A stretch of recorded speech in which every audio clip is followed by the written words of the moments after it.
During the G20 summit in New Delhi in September, world leaders unveiled plans for an India-Middle East-Europe Economic Corridor, IMEC. Saudi Arabia, the European Union, India, the United Arab Emirates, France, Germany, Italy, and the United States all signed a memorandum of understanding, committing to work together to advance the project. While details of the corridor are still scant, the MoU revealed the basic outline of a ship-to-rail transit network that will supplement existing maritime and road transport routes. The project's physical infrastructure includes railway lines connecting the UAE to Israel via Saudi Arabia and Jordan, as well as electric cables to enhance digital connectivity and pipes for clean hydrogen export. What are the goals of this project? First, enhance trade. The primary aim is to create a more efficient and cost-effective trade network. This will involve establishing a ship-to-rail transit system that complements existing maritime routes.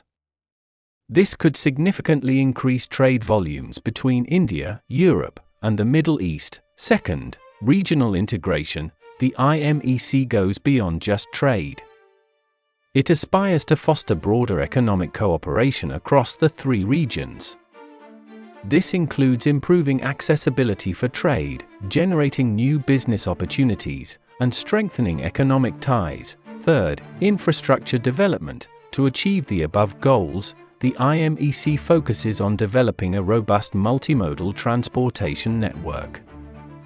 This network could potentially include railways for faster and more reliable transport of goods, which is going to span in Middle Eastern region, ship-to-rail links to seamlessly connect maritime and land routes, high-speed data cables to facilitate improved communication and information exchange, electricity cables for regional power grids and energy security, hydrogen pipelines for exploring cleaner energy transportation options.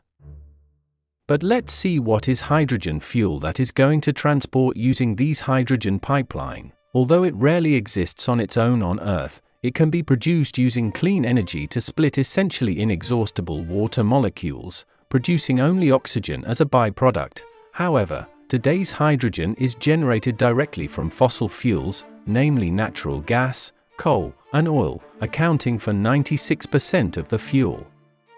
Most of this employs a carbon dioxide releasing process called steam reformation. Over 70 million tons of hydrogen are produced annually by humanity, mostly for use in the production of chemicals like methanol and ammonia fertilizer, as well as for the purpose of purging impurities during the refining of oil.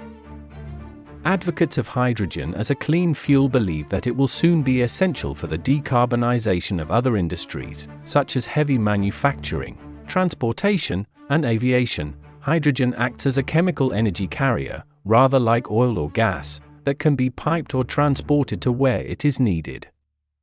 It stores 3 times as much energy per unit of mass as conventional petrol, and when it burns in air releasing that stored energy, it simply combines with oxygen to produce water again. This corridor, which is basically likened to the old Spice Road, will start from Mumbai, India, and reach the port in Dubai, UAE, by sea. Then it will go to Al-Ghaifat city via railway.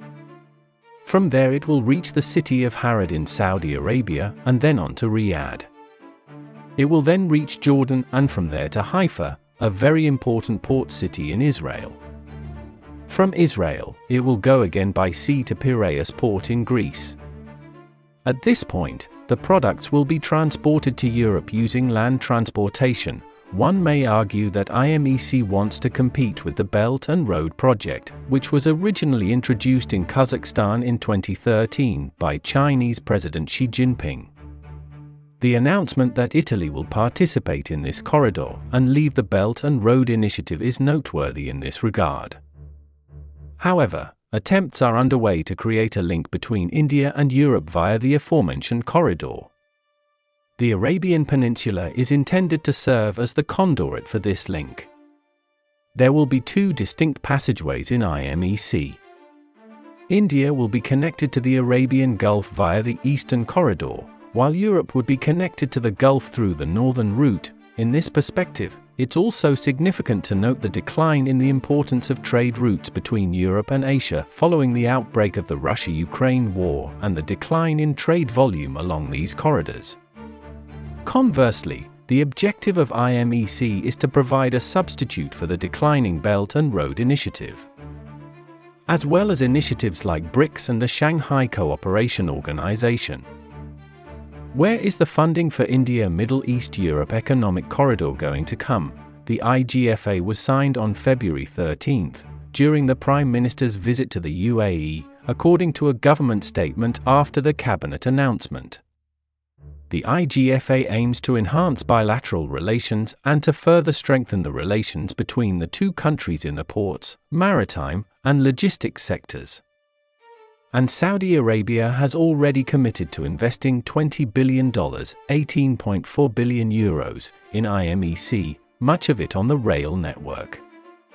Back in November 2023, the Kingdom of Saudi Arabia's Council of Ministers approved the Memorandum of Understanding regarding the principles of the IMEC. However, the Israel-Hamas war has halted progress on IMEC, as have attacks on vessels in the Red Sea by Houthi rebels.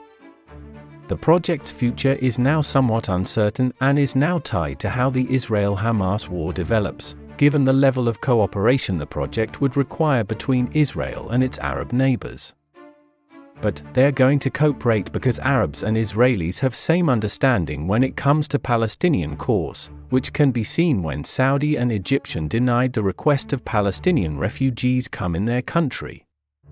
One of the selling points of IMEC is that it would help promote economic integration and partnership within the Middle East, connecting as it would the countries of the UAE, Saudi Arabia, Jordan, and Israel.